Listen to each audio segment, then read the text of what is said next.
I'm looking to get an Infiniti Q60. Is it worth getting the Redsport, or is it worth it getting the LUXE or the Pure? Also, what is the difference between the Pure and the LUXE?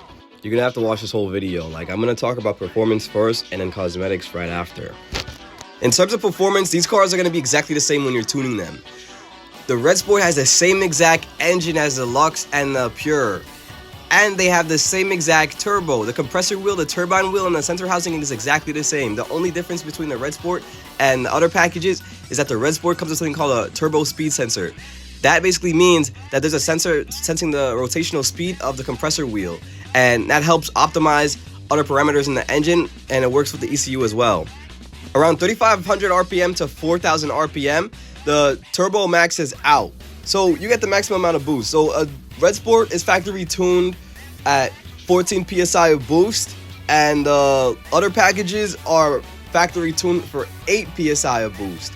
Now, when you get to tuning and you have a tuner amp the PSIs and everything, a lot of people, they end up running at least 24 PSI. They haven't really went over that, or on these factory turbos, when you go over that, you see some sort of damage on the Redsport and the LUXE, because it's the same exact turbo like I said before. And the Redsport also comes with a secondary intercooler coolant water pump, which helps maintain the coolant temperatures over time by pumping in more coolant.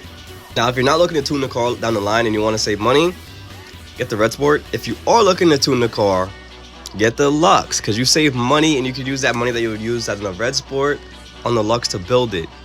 And if you want to build a Redsport and you have a LUXE, because the bumper and the rear bumper is the same on the Q60, what you could do is upgrade your brakes, put the Acapona brakes on, get a tune, get some paddle shifters.